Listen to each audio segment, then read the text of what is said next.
કપડવંજ ખાતે ક્ષત્રિય સમાજનો સ્નેહમિલન સમારોહ કોલેજ ગ્રાઉન્ડ ખાતે યોજાયો.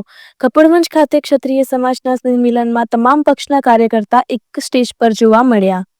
ગુજરાત સરકારના રાજ્યકક્ષાના મંત્રી સંજયસિંહ મહિડા, કપડવંજ ધારાસભ્ય રાજેશ ઝાલા, અમદાવાદ ધારાસભ્ય અર્જુનસિંહ ચૌહાણ, બાલાસિનોર ધારાસભ્ય માનસિંહ ચૌહાણ, પૂર્વ સાંસદ રતનસિંહ રાઠોડ, બાયડ ધારાસભ્ય ધવલસિંહ ઝાલા, પૂર્વ ધારાસભ્ય કાળુસિંહ ડાભી, સૂર્યધામ ફાગવેલના પ્રમુખ ભારતસિંહ પરમાર, ખેડા જિલ્લા ક્ષત્રિય સમાજ આગેવાન કરણસિંહ ચાવડા, બોરસદના પૂર્વ ધારાસભ્ય અને અમૂલ ડિરેક્ટર રાજેન્દ્રસિંહ પરમાર, વાસો તાલુકાના લવાલ શિક્ષણ સંકુલના સંસ્થાપક મહિપતસિંહ ચૌહાણ, ઓબીસી વર્ગીકરણના પ્રણેતા તારક ઠાકોર સહિત ક્ષત્રિય સમાજના અગ્રણી નેતાઓ ઉપસ્થિત રહ્યા.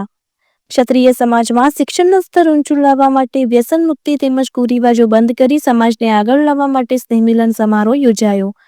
કાર્યક્રમમાં ક્ષત્રિય સમાજના ધોરણ 10 અને 12ના તેજસ્વી તારલાઓ અને વિવિધ ક્ષેત્રે સિદ્ધિઓ હાંસલ કરનાર 257 દીકરા દીકરીઓ સન્માન કરવામાં આવ્યું.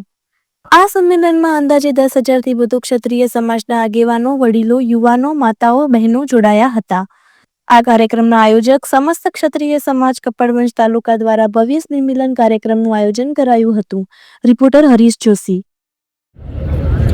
ક્ષત્રિય વીર ભાતીજી મહારાજ કી સમસ્ત કપડવંજ તાલુકા ક્ષત્રિય સમાજ દ્વારા આયોજિત સ્નેહ મિલન કાર્યક્રમમાં આપણી વચ્ચે ખાસ ઉપસ્થિત ગુજરાત સરકારના રાજ્ય કક્ષાના મંત્રી અને મહુધા વિધાનસભાના ધારાસભ્ય શ્રી સંજયસિંહજી, ધનગીરી બાપુ, પૂર્વ કેબિનેટ મંત્રી અને અમદાવાદના ધારાસભ્ય શ્રી અર્જુનસિંહજી, બાયડના ખૂબ લોકપ્રિય ધારાસભ્ય શ્રી ધવલસિંહજી, બાલાસિનોરના ધારાસભ્ય શ્રી માનસિંહજી, મારી સાથે ઉપસ્થિત અમારા સાથી ધારાસભ્ય માતરના કલ્પેશસિંહજી, મંચ ઉપર ઉપસ્થિત સૌ મહાનુભાવો, આપણા પંચમહાલના પૂર્વ સાંસદ શ્રી રતનસિંહજી અને મારી સન્મુખ ઉપસ્થિત સૌ જિલ્લા પંચાયત, તાલુકા પંચાયતના સભ્યો, સરપંચશ્રીઓ અને સમાજના સૌ વડીલો, ભાઈઓ અને બહેનો.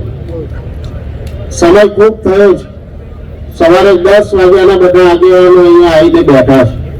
ત્યારે હું ટૂંકમાં વાત કરીશ કે કપડવંજ તાલુકા ક્ષત્રિય સમાજ દ્વારા આયોજિત સ્નેહ મિલન કાર્યક્રમ, એ કાર્યક્રમ આજે કાર્યક્રમ જોતો ના ભૂતો ના ભવિષ્ય જેવી પરિસ્થિતિ, કેટલાક લોકો સમાજના નામે રાજકારણ કરવા વાળા આજે વિચાર કરતા થઈ ગયા છે. મારા ક્ષત્રિય સમાજ આજે જાગે છે. ત્યારે કપડવંજ તાલુકા સમસ્ત ક્ષત્રિય સમાજને ખૂબ ખૂબ શુભેચ્છાઓ આપું છું. નવા વર્ષની પણ શુભકામનાઓ પાઠવું છું. આ કાર્યક્રમની અંદર શૈક્ષણિક સ્તરે જેને પ્રથમ સ્થાન મેળવે છે તે તમામ વિદ્યાર્થી ભાઈઓ બહેનોને પણ હું હૃદયથી શુભકામનાઓ પાઠવું છું. આવનારા સમયમાં ખેડા જિલ્લાના 6 ધારાસભ્યો અને બાયડ મત વિસ્તારના ધારાસભ્ય ધવલસિંહજી પણ ધારાસભ્ય તરીકે ચૂંટાયા ત્યારથી લઈને આજ દિન સુધી સમાજની ચિંતા કરે છે અને એ પણ સમૂહ લગ્ન કરાવે છે. ત્યારે વ્યસન મુક્તિની વાત કરીએ, કારુસિયામાં વાત કરતા હતા કે અમારા વિસ્તારમાંથી ઘણી બહેનો અમદાવાદ ટિફિન લઈને જાય છે. અગાઉ તમે પણ આ વિસ્તારનું નેતૃત્વ કર્યું છે. તમે સમાજ માટે શું કર્યું એનો પહેલા વિચાર કરવો જોઈએ, પછી બીજા ઉપર વગડી કરવી જોઈએ. ત્યારે આ વિસ્તારની અંદર જે પણ ભાઈ બહેન નાની મોટી સમાજની સેવા કરી રહ્યા છે એમની ટીકા ક્યારેય કરવી ના જોઈએ. અને તમામ આગેવાનોને પણ વિનંતી કરું છું કે સમાજના ઉત્થાન માટે જે કોઈ નાની મોટી સેવા આપણને મળે અવશ્ય સ્વીકારજો. ટીકા કરનાર વ્યક્તિની ક્યારેય તમે કોઈ વાત ધ્યાન પણ લેતા નહીં તો સમાજ તેનો તે રહેશે. અગાઉની વાત કરીએ તો સરકારશ્રી દ્વારા ગામડાઓની અંદર શૈક્ષણિક સ્તરને ઊંચું લાવવા માટે આપણા વિસ્તારની અંદર વિધાનસભાની અંદર ચૂંટાયા પછી કઠલાલ અને કપડવંજ તાલુકાની અંદર 935 પ્રાથમિક શાળાના નવા ઓરડાઓ પ્રાઇવેટ સ્કૂલોને ટક્કર મારે એવા સરકારમાંથી મંજૂર કરાયેલા છે.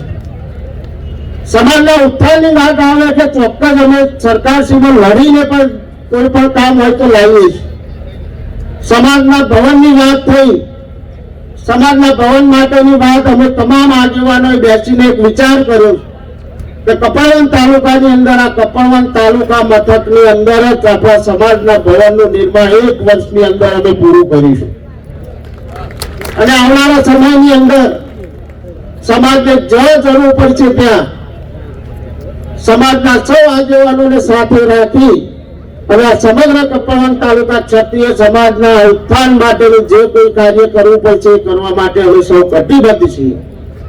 આ વિસ્તારની અંદર ધારાસભ્ય તરીકે નહોતો ચૂંટાયો ત્યારથી લઈને શિક્ષણ બાબતે અમે ચિંતા કરતા આવ્યા છીએ. કઠલાલ તાલુકાની અંદર 4 લાઇબ્રેરી શરૂ કરી છે. મેં જિલ્લા પંચાયતનો સભ્ય હતો એ વખતે કપડવંત તાલુકાની અંદર નરસિંહપુર આપણે પુનાદરા ખાતે 15 દિવસની અંદર એક લાઇબ્રેરી શરૂ કરવા જઈ રહ્યા છે. એ જ રીતે બીજા કોઈ પણ ગામડાની અંદર 50-100 વિદ્યાર્થીઓ સ્પર્ધાત્મક પરીક્ષાની તૈયારી કરતા હોય અને લાઇબ્રેરીની જરૂર હોય તો ચોક્કસ મારો સંપર્ક કરજો. આપણે ત્યાં પણ લાઇબ્રેરી શરૂ કરીશું જેથી કરીને આપણા સમાજનું શિક્ષણનું સ્તર વધે. આજે તમામ પાર્ટીના રાજકીય આગેવાનો અહીંયા બેઠા છે ત્યારે હું એટલું ચોક્કસ કહીશ કે આપણા સમાજને તો વ્યસનથી દૂર રાખવો હોય તો હું છેલ્લા 3 ઇલેક્શનથી ચૂંટણી લડું છું. જિલ્લા પંચાયત લડ્યો, વિધાનસભા લડ્યો, અમૂલ લડ્યો. એ પછી મારા નેતૃત્વની અંદર કઠલાલ કપડવંત તાલુકા પંચાયતની ચૂંટણી પણ લડાઈ. ભારતીય જનતા પાર્ટી એમનો જયારે જાગૃત થતો હોય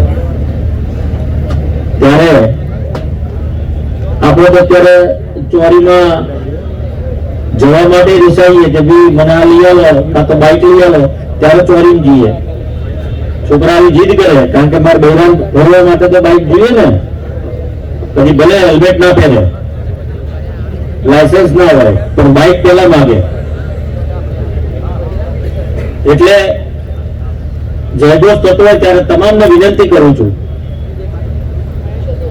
કે તાકાતથી આપણે બોલીએ. બોલો વીર ક્ષત્રિય ભાતી ખત્રી મહારાજ કી, બોલો વીર ક્ષત્રિય ભાતીજી મહારાજ કી, ભારત માતા કી, ભારત માતા કી. અહીં ઉપસ્થિત અમારા દેવરાજ ગામના મહંત શ્રી ધનગીરી બાપુ તેમજ આપણા સમારંભના પ્રમુખ અને આપણા મંત્રી શ્રી સંજયસિંહ મહેડા જે હમણાં જ આપણી વચ્ચેથી વિદાય લીધી કામના અર્થે. બધાના નામ લેતા નથી સ્ટેજ ઉપર, માફી માંગુ છું બધાની. સમય ઘણો વ્યતીત થયો છે ને, સમય ઘણો ગયો છે. તમામ મારા ધારાસભ્યશ્રી, પૂર્વ કેબિનેટ મંત્રીશ્રી, ધારાસભ્યશ્રીઓ, પૂર્વ ધારાસભ્યશ્રીઓ, સરપંચશ્રીઓ, ભણવાની ઈચ્છા પણ છે, તમન્ના પણ છે. આવા આગેવાનો આજે એક મંચ નીચે તમને એકત્રિત કરીને આ કામ પણ કરી રહ્યા છે. ઘણું બધું કહેવું હતું, પરંતુ આપણા સમાજની અંદર રહેલી ઘણી બધી ખરાબ આદતોને આપણે સુધારવાની જરૂર છે. તમે બધાને મારે કહેવું નહીં પણ ઈશારો તમે બધા સમજી જાઓ છો. મત લેવા હોય તો કે અમને આટલું આપી દો એટલે વાત પતી ગઈ અને પછી બીજી વાત 5 વર્ષ પછી કોઈ વળીને તમારી બાજુ આવતું નથી. વાત સાચી ખોટી? અને આ પરિસ્થિતિમાંથી આપણે બહાર આવવાની જરૂર છે. આ બધાને વિનંતી કરું છું. મને અહીંયા સન્માન આપ્યું કપડવંત ક્ષત્રિય સમાજ વતી જે પણ આયોજકો છે એ આયોજકોને દિલથી અભિનંદન આપું છું કે આપે ભલે જે આયોજન કર્યું છે એ ન ભૂતો ન ભવિષ્યથી, ક્યારે ભવિષ્યમાં આવું મોટું આયોજન ક્યારેય કપડવંતની અંદર થયું નહીં હોય અને આજે પ્રથમ વખત આટલા મોટા પ્રમાણમાં આયોજન થયું છે તે બદલ આયોજકોનો ખૂબ ખૂબ દિલથી હું આભાર માનું છું. ને આ બધાને વિનંતી કરું છું કે એક વખત જોરદાર તાલીઓ થવી જોઈએ આયોજકો માટે. ભાઈ તમને બધા ભેગા કરી રોટલા ખાતા કર્યા ભેગા. કરણસિંહ ચિંતા કરતા હતા હમણાં કે ક્ષત્રિયના બેનર નીચે તમામ સમાજ ભેગા થાય, ક્ષત્રિયો જેટલા પણ હોય એટલા.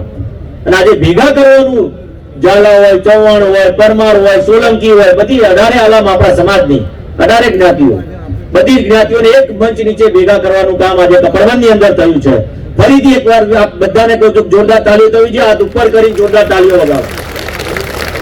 આયોજકો માટે, અમારા માટે ના વગાડતા, મેં જોયું તું અમારા માટે ના વગાડતા, આયોજકો માટે જોરદાર તાળીઓ વગાડો. આ બધાનો ખૂબ ખૂબ આભાર. આ બધા મોટી સંખ્યામાં ઉપસ્થિત થયા તે બદલ આપ સર્વનો આભાર. અને મને પૂરો વિશ્વાસ છે કે ક્ષત્રિય સમાજ આજે આજથી શરૂઆત કરશે અને શિક્ષણની પહેલ કરશે, શિક્ષણ હશે તો સમાજની અંદર રહેલી તમામ બદીઓ પૂરી થઈ જશે એવું હું ચોક્કસપણે માનું છું. અને સૌથી પહેલી શરૂઆત દીકરીઓ અને દીકરાઓને ભણાવવાની કરજો. ભલે ગમે તેટલી તકલીફ, ગમે તેટલી મુશ્કેલીઓ આવે, પણ દીકરા દીકરીઓને ભણાવશો. આપણે વાત કરીએ, આમ લિસ્ટ વાંચીએ કે આ લિસ્ટની અંદર નામ નથી. એક વાત મારી વાત કરીને પૂરી કરીશ. લિસ્ટ બહાર પડે ભરતીનું, નોકરીઓનું, નોકરીનું લિસ્ટ બહાર પડે ને આપણે આમ નામની યાદી વાંચતા હોઈએ પછી દુઃખ વ્યક્ત કરીએ કે આમાં આપણું નામ નથી. સાહેબ, આપણે જાગૃત નથી ત્યારે હું તમને આનું સામાન્ય ઉદાહરણ આપીને તમને કહી દઉં. પહેલા મને યાદ છે કે સામાન્ય નોકરી લેવી હોય પટાવાળાની તો ધોરણ 7 પાસ હતું. બરાબર છે ને? 7 પાસ હતું પહેલા. 7 પાસમાં તમને પટાવાળામાં નોકરી મળતી, 8 પાસ થયા હોય તો મળતી, એડમિશન લીધેલું. એટલે આપણે 8મા સુધી દોડતા દોડતા પહોંચ્યા. બધાથી તો છેલ્લા તો ખરા જ, કારણ કે ખબર છે જે ફેશન પૂરી થઈ ગઈ એ ફેશન આપણી જોડે આવે, પેલા ટૂંકા પેન્ટ વાળી બધે પતી ગઈ, આપણે ચાલુ. બરાબર? એટલે સમજાવું છું તમને, ઉદાહરણ આપું છું, ખોટું ના લગાડતા કોઈ. લાગે તો જમવાની વ્યવસ્થા છે, વધારે ખાઈ લેજો. પણ કહેવાનો મતલબ 8મા ધોરણ સુધી ભણવાનું ચાલુ થયું. જયારે 8મા સુધી ભણવાનું ચાલુ થયું ત્યારે 10મું પાસ થઈ ગયું. એટલે ધારો કે ફોર્મ ભરવાની વસ્તી ભલે વધારે હોય પણ ફોર્મ ભરવાની ક્ષમતા, ધારો કે 1 લાખ ફોર્મ ભરાય તો આપણા ફોર્મ કેટલા હોય તો કે 10,000 20,000. પછી આપણે એમ કહીએ કે 20,000 માં નોકરી કેટલા મળે તો કે ભણવામાં બી આપણે આર્થિક રીતે સક્ષમ નહીં, બધી રીતે આપણે પાછળ. એટલે નોકરી